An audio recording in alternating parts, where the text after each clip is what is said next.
Marathon देंगे जिसमें जितने भी क्वेश्चंस हैं वो किस तरह से एग्जाम में बनते हैं वो आज की इस वीडियो में हम डिस्कस करेंगे।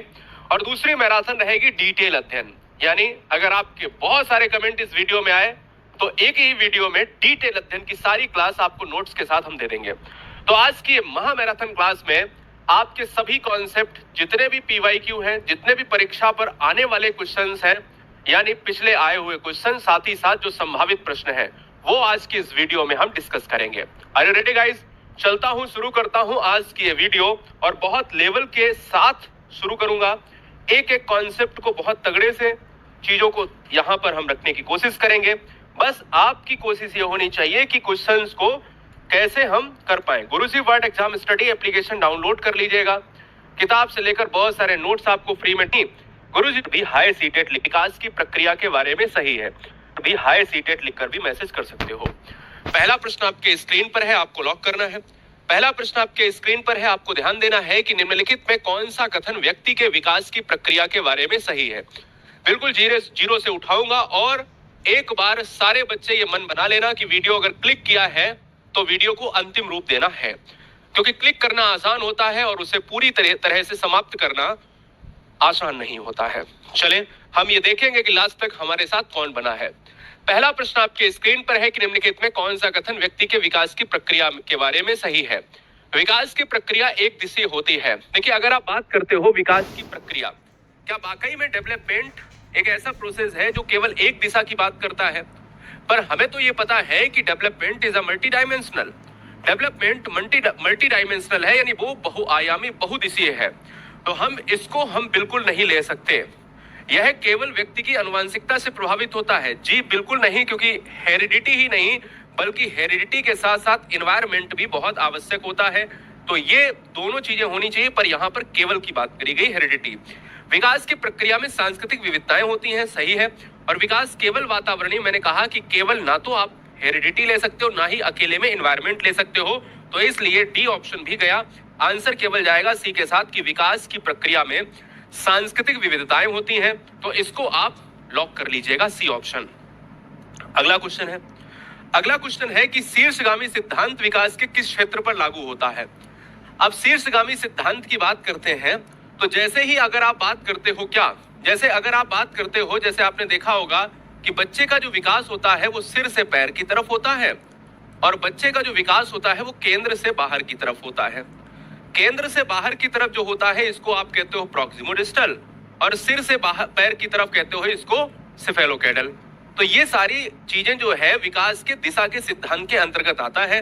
और यहाँ पर अगर आप ऑप्शन की बात करोगे तो ये गामक विकास के अंतर्गत आ जाएगा, इसलिए विकल्प ए हो जाएगा। अगला, भाषा विकास के संदर्भ में संवेदनशील अवस्था कौन सी है? भाषा विकास के संदर्भ में संवेदनशील अवस्था वो होती है, अब ये क्वेश्चन है बाल विकास का, सीडीपी का क्वेश्चन है और कई बार एग्जाम में पूछा गया प्रश्न है। अगर आप बात करते हो भाषा विकास की, तो देखिए दोस्तों, अगर हम कहें इस क्वेश्चन में तो याद रखना है कि जन्म का समय, एक तो जन्म पूर्व का समय। देखो, लैंग्वेज डेवलपमेंट में बच्चा जब पेट में होता है तब इसका कोई मतलब नहीं होता। बच्चा पैदा हो गया है, अब बात है लैंग्वेज डेवलपमेंट की। तो इसलिए प्रारंभिक अवस्था इस क्वेश्चन का आंसर होगा, यानी अगर प्रारंभिक अवस्था इस क्वेश्चन में आपने मारा है तो बिल्कुल सही है। भाई, अगर बच्चा पेट में है तो बच्चे के भाषा विकास का मतलब क्या है? क्या हम ऑप्शन ए मारेंगे? देखो, बहुत सारे ऑप्शन ए है लेकिन बी ज्यादा ऑप्शन है, तो इसलिए प्रारंभिक अवस्था या फिर प्रारंभिक बचपन की अवस्था हो जाएगा। इस क्वेश्चन का आंसर बी होगा। परिवार में आरंभ होने वाली वह प्रक्रिया, बहुत आसान क्वेश्चन नहीं आते हैं, याद रखना है, सरल। देखो, इस वीडियो का जो लेवल रहेगा वो इजी रहेगा, है ना, मॉडरेट रहेगा और हार्ड रहेगा, यानी तीन तरह के, यानी जो लगभग सरल क्वेश्चन भी है और मध्यम क्वेश्चन है और कठिन क्वेश्चन है, तीनों तरह के क्वेश्चन रहेंगे। परिवार में आरंभ होने वाली वह प्रक्रिया जिसमें बच्चे व्यक्तिगत पहचान जानना शुरू करते हैं, भाषा सीखते हैं और आरंभिक संज्ञानात्मक कौशल विकसित करते हैं, क्या कहलाता है? ये क्वेश्चन है मॉडरेट, यानी बीच वाला प्रश्न है। तो जब भी आप आरंभ होने वाली प्रक्रिया के बारे में बात करते हो जिसमें बच्चा स्वयं व्यक्तिगत पहचान जानना शुरू करता है, अपने बारे में भाषा सीखता है, आरंभिक संज्ञानात्मक कौशल विकसित करता है, उसको क्या कहलाएंगे? उसको कहेंगे दोस्तों प्रारंभिक सामाजिकरण। प्रारंभिक सामाजिकरण चूंकि परिवार से ही शुरू होता है, इसलिए विकल्प हमारा ए जाएगा। अगला क्वेश्चन आता है 5 नंबर। कहता है कि निम्नलिखित में कौन सा नियम यह सुझाव देता है कि शरीर के विभिन्न अंग विकास के विभिन्न चरणों में भिन्न भिन्न दरों से विकसित होते हैं। आपको जवाब देना है, आपको आंसर करना है। इस क्वेश्चन का राइट आंसर होगा तो होगा क्या? देखो दोस्तों, कहता है कि निम्नलिखित में कौन सा नियम यह सुझाव देता है कि शरीर के विभिन्न अंग विकास के विभिन्न चरणों में भिन्न भिन्न दरों से विकसित होते हैं। तो क्या विकास एक आयामी टर्म के साथ होगा? क्या विकास एक दिशीय होगा? विकास एक असतत नहीं। देखो, असतत की बात करें जबकि विकास होता है सतत, continuous process. Development is a continuous process. एक दिशा नहीं कर सकते, एक आयामी, जबकि विकास डेवलपमेंट होता है मल्टी डायमेंशनल। तो आंसर जाएगा ऑप्शन नंबर डी के साथ कि विकास की दिशा अधोगामी एवं शीर्षगामी। अधोगामी का मतलब वही है कि जब आप केंद्र से बाहर की तरफ या केंद्र से परिधि की तरफ की बात करते हो, यानी प्रॉक्सिमो डिस्टल, और शीर्षगामी वही है जहां पर आप सिर से पैर की तरफ बात करते हो, यानी ये बात आपको याद, हेड टू टो। इसलिए इस क्वेश्चन का आंसर डी जाएगा। अगला क्वेश्चन है, अगला क्वेश्चन क्या है? एक बार वीडियो में यदि आए हैं तो क्वेश्चन को एकदम से मन बना लीजिए कि क्वेश्चन को हमें करना है, भले ही उस क्वेश्चन गलत हो जाए, लेकिन यकीन मानो कि अगर क्वेश्चन आपकी आंखों के सामने से गुजरेगा तो वो कल को एग्जाम में आपका सही हो जाएगा, भले ही उसकी भाषा चेंज हो जाए। ये मानते हैं ना? क्वेश्चन नंबर 6, पियाजे के सैद्धांतिक दृष्टिकोण से नई सूचनाओं को अपने मौजूदा ज्ञान में शामिल करने को क्या कहते हैं? देखो, ये प्रश्न एग्जाम में कई बार एग्जाम में पूछा गया है।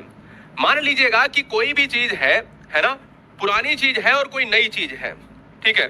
अब मान लीजिए हमें ये पुराना कॉन्सेप्ट हमें पता था और नया कॉन्सेप्ट हम जानना चाहते हैं, ठीक है ना। अब पुराने कॉन्सेप्ट में हमने कुछ नया ऐड कर दिया, हमने क्या है, नया ऐड कर दिया। तो इसी को ऐड करना ही क्या है, एसिमिलेशन कहा जाता है, यानी चीजों को शामिल करना। कैसे करोगे याद, शामिल करना। इसका मतलब होता है, इंग्लिश जो वर्जन होता है वो कहता है एसिमिलेशन। अगर आपने कुछ संशोधन किया है, मान लीजिए पुराना कुछ चीज हमने ऐसे कोई कॉन्सेप्ट पढ़ा, ज्योग्राफी में हमने अर्थक्वेक्स के बारे में पढ़ा, छोटी कक्षाओं में उसको बृहद लेवल पर हमने और डिटेल में पढ़ा, तो हमने और अच्छा ज्ञान कर लिया। पुराने ज्ञान में नई चीजों को और शामिल कर दिया, हमारा ज्ञान मजबूत हो गया। तो हमने ये कहा कि वो हमारा आत्मसातीकरण, एसिमिलेशन हो गया। इसलिए विकल्प हमारा सी जाएगा। क्वेश्चन आता है 7 नंबर, और ये क्वेश्चन आपके आंखों से कई बार गुजरा होगा, लेकिन आप अगर नए हैं तो सारे बच्चे इस चीज को, क्वेश्चन नंबर 7 को समझ लीजिए। पहली बात तो समझ लीजिए, ये क्वेश्चन है पियाजे से, और पियाजे में जो बच्चे नहीं जानते हैं, पहली बार पढ़ रहे हैं, पियाजे का सिद्धांत हम खुद पढ़ाएंगे, लेकिन अभी यहाँ पर एक मोटे मोटे तौर पर हम पियाजे का सिद्धांत बता देते हैं। पियाजे का जो सिद्धांत है, पियाजे साहब जो स्विट्जरलैंड से आते हैं, उन्होंने एक संज्ञानात्मक विकास का सिद्धांत दिया, और इनके सिद्धांत को अवस्था का सिद्धांत कहा जाता है। इन्होंने अपने सिद्धांत में 4 अवस्थाएं दी हैं, जिसमें पहली अवस्था है संवेदीगामक। क्या है? इसको यहां पर संवेदीगामक, सेंसरी मोटर, ये पहली अवस्था है। ये दूसरी अवस्था है प्री ऑपरेशनल, सेकेंड। ये तीसरी अवस्था है ना, थर्ड। और ये है फोर्थ अवस्था, फोर्थ स्टेज। तो ये है 4 अवस्थाएं। मीना अब शब्दों का प्रयोग करने लगी है तथा ये समझने लगी है कि शब्द जो है वस्तुओं के प्रतीक है। यहां पर अंडरलाइन कर लो। अब तर्क करने लगी है, परंतु प्रत्ययों का संरक्षण और क्रमबद्धता नहीं कर पाती। मीना पियाजे के संज्ञानात्मक विकास के किस अवस्था में है? दोस्तों, पियाजे साहब ये कहते हैं कि यदि बच्चे प्रतीकात्मक खेल खेलते हैं या प्रतीकात्मक चीजों की बात करते हैं तो वो पूर्व संक्रियात्मक स्टेज में होते हैं। ये पूर्व संक्रियात्मक स्टेज जो होती है वो 2 साल से लेकर 7 साल तक होती है, और इसी में बच्चा प्रतीकात्मक खेल खेलता है, प्रतीकों से चीजों को सीखता है, यानी सिंबॉलिक स्टेज कहा जाता है। इसलिए इस क्वेश्चन का जो राइट आंसर है वो ऑप्शन ए जाएगा। कॉपी पेस्ट करने की बजाय क्वेश्चन पर ध्यान दीजिएगा। क्वेश्चन नंबर 8 आपके स्क्रीन पर है, आपको लॉक करना है, ठीक है। चलिए, बहुत बढ़िया। चलो क्वेश्चन पर आएंगे, आपको जवाब देना है, आपको लॉक करना है। मोटरोला ने और एक अमेजिंग फोन लॉन्च कर दिया है, मोटरोला एज 60 प्रो। सेगमेंट का सबसे advance 50+50+50x pro grade AI camera, world's most immersive 1.5K quad curved true colour display, 6000 mAh battery, 90 watt charging और 15 वॉट वायरलेस चार्जिंग भी है। सेगमेंट का only on device AI phone है जिसमें बहुत सारे जेन एआई के फीचर्स आते हैं, साथ में पर्सनलाइजेशन फीचर्स भी। ये ट्रूली एक फ्लैगशिप किलर है with segments best camera and AI features under 30,000 rupees. ठीक, नेक्स्ट क्वेश्चन आपके स्क्रीन पर है, आपको लॉक करना है। यार बहुत बढ़िया। क्वेश्चन आता है 8 नंबर, समीपस्थ विकास के क्षेत्र का संप्रत्यय। समीपस्थ विकास के क्षेत्र यानी जेडपीडी की बात करते हैं। जेडपीडी बोले तो जोन ऑफ प्रॉक्सिमल डेवलपमेंट। क्या है? जोन ऑफ प्रॉक्सिमल डेवलपमेंट की बात करते हैं, ठीक है ना। प्रॉक्सिमल डेवलपमेंट ये किसने दिया है? तो समीपस्थ विकास का क्षेत्र या फिर समीपस्थ विकास के क्षेत्र को हम कहते हैं ZPD, zone of proximal development. तो इसको किया है लेव वाइगोस्की ने, इसलिए इस क्वेश्चन का आंसर जाएगा डी के साथ। लेव वाइगोस्की का सिद्धांत क्या है आपके साइकोलॉजी में? तो वो है सामाजिक सांस्कृतिक सिद्धांत, है ना। सोशियो कल्चरल थ्योरी इन्होंने दिया है और इन्होंने बताया है कि बच्चे का जो विकास होता है वो सोशल इंटरेक्शन के माध्यम से होता है, यानी अंतः क्रिया के माध्यम से होता है। ठीक है, आगे बढ़ेंगे। अगला क्वेश्चन आपके स्क्रीन पर, कौन सा कथन लेव वाइगोस्की के मूल सिद्धांत को सही मायने में दर्शाता है? अगर ये क्वेश्चन कर लिया, 8 और 9 क्वेश्चन कर लिया, तो आपको लेव वाइगोस्की का क्वेश्चन एग्जाम में मिल जाएगा। तो आप कैसा भी प्रश्न अगर आ जाएगा तो उसको भली भांति कर लेंगे। कैसे? जैसे अगर मैं कहूं कि लेव वाइगोस्की के मूल सिद्धांत को सही मायने में दर्शाता है, कौन सा दर्शाता है? अधिगम एक अंतर्मन प्रक्रिया है, या तो ये कहेंगे अधिगम एक सामाजिक प्रक्रिया है, या ये कहेंगे अधिगम उत्पत्ति मूलक प्रक्रिया है या क्रमादेश है, और अधिगम एक अक्रमबद्ध प्रक्रिया है जिसके 4 चरण हैं। पहली बात तो पियाजे ने अपनी अवस्था में 4 चरण दिए हैं। वाइगोस्की के सिद्धांत में किसी भी चरण की बात नहीं की गई है। तो जब वाइगोस्की के सिद्धांत में किसी चरण की बात नहीं की गई है तो चरण वाला ऑप्शन तो कट ही जाता है। बात को समझ रहे? अधिगम उत्पत्ति मूलक है या सामाजिक? तो अधिगम एक सामाजिक प्रक्रिया है। रीजन, मैंने कहा कि जितना बड़ा परिवार होगा, यानी बच्चे का विकास होता है सोशल इंटरेक्शन से। अगर एक एग्जाम्पल के तरह सीखा जाए तो आपके 2 परिवार होते हैं समाज में, एक होता है न्यूक्लियर फैमिली और एक होता है ज्वाइंट फैमिली। ज्वाइंट फैमिली यानी संयुक्त परिवार होता है जिसमें चाचा, चाची, ताऊ, ताई सारे लोग भरे होते हैं। लोग ज्यादा होते, बच्चे के भाषा का विकास जो होता है वो बहुत तगड़ा होता है। इंटरेक्शन का माध्यम ज्यादा मिल जाते हैं, बातचीत करने का मौका ज्यादा मिलता है, और जहां पर कम लोग होंगे वहां पर मौके कम मिलेंगे। अगला, एक प्रगतिशील कक्षा में कौन सा विकल्प सार्थक शिक्षण को बढ़ावा देने के लिए व्यक्तिगत अधिगम विधि उदाहरण है? निरंतर व्यक्तिगत प्रतियोगिताओं का आयोजन, मौखिक दंड का प्रयोग, एक रूपी मानकीकृत पाठ्य चर्चा, केवल अधिगम को मूल्यांकन के स्थान पर अधिगम के लिए मूल्यांकन। देखो, प्रगतिशील कक्षा की बात करें तो सीखने पर बल देती है। अगर प्यारे मेरी बात को समझना है कि निरंतर व्यक्तिगत प्रतियोगिताओं, ज्यादा आप एग्जाम लोगे, ज्यादा आप कंपटीशन कराओगे तो वो हमारे बच्चे के सीखने में बाधक है। तो ये वाला ऑप्शन गया। मौखिक दंड का प्रयोग, मौखिक दंड का प्रयोग है मतलब अपने मुंह से कुछ भी बच्चे को बोल देना, अनाप शनाप, तो ये भी गया।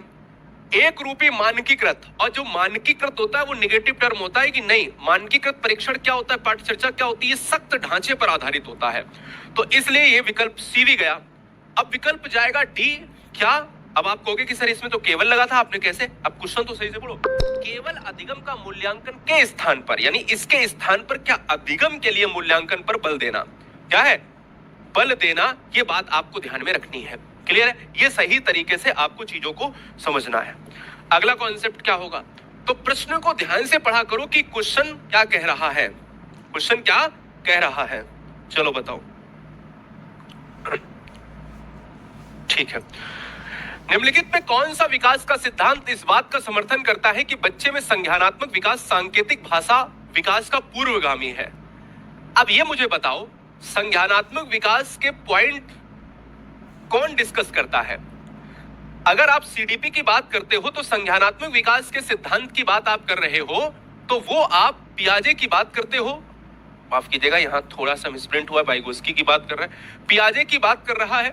अब आपको मैं बताऊं कि ये सामाजिक सांस्कृतिक, इन्होंने सामाजिक सांस्कृतिक सिद्धांत दिया है, इन्होंने संज्ञानात्मक सिद्धांत दिया है, ठीक है ना, इन्होंने दिया है मनोसामाजिक सिद्धांत, मनोसामाजिक सिद्धांत दिया है, ठीक है, और इन्होंने क्या दिया है बताओ?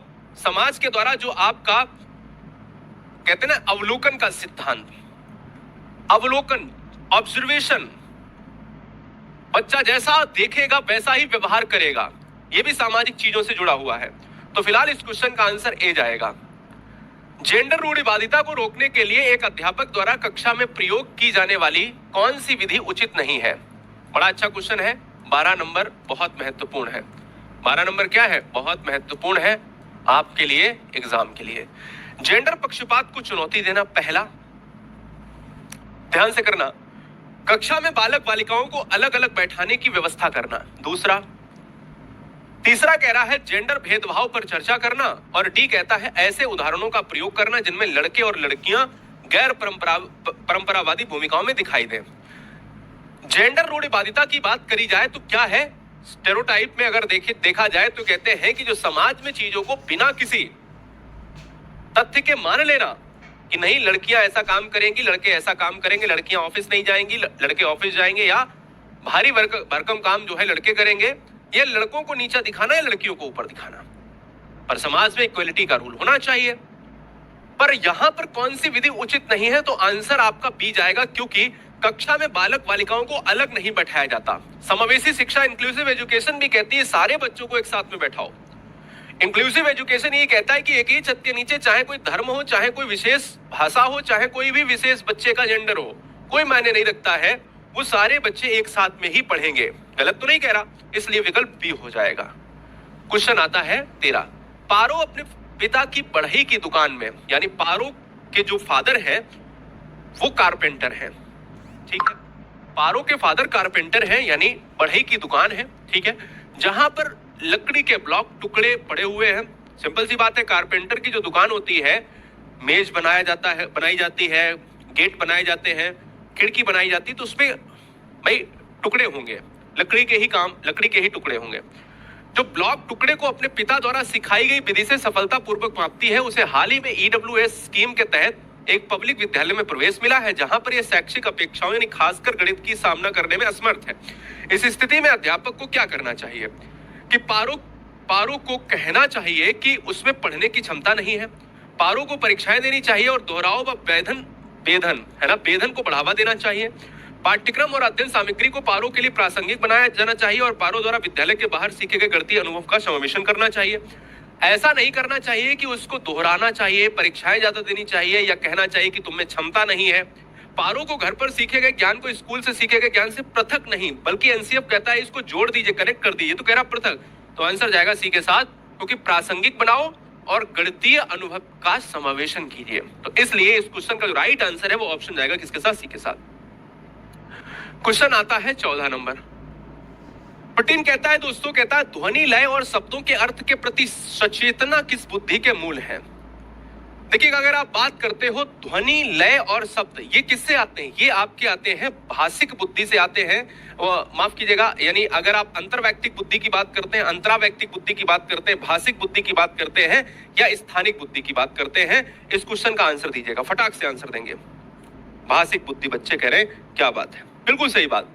अगर मैं आपको बात करता हूं कि ये सारी चीजें जो है भाषाओं से संबंधित ध्वनि लय और शब्द, चाहे अर्थ हो चाहे पद हो, ये भाषिक बुद्धि के अंतर्गत आ जाएंगे। इस क्वेश्चन का आंसर सी हो जाएगा। अगला क्वेश्चन आपकी स्क्रीन पर है, चलो नेक्स्ट क्वेश्चन क्या है, जवाब दीजिएगा। एक सामाजिक संरचनात्मक कक्षा में कौन सी आकलन विधि अधिक उपयुक्त होगी। समावेश सामाजिक संरचनात्मक कक्षा में भाई अगर देखा जाए कि बहुत सारे बच्चे एक साथ में सीखना चाहते हैं, तो ये बताओ मुझे प्यारे कि एक साथ में अगर सीखने के लिए क्या जरूरी होना चाहिए।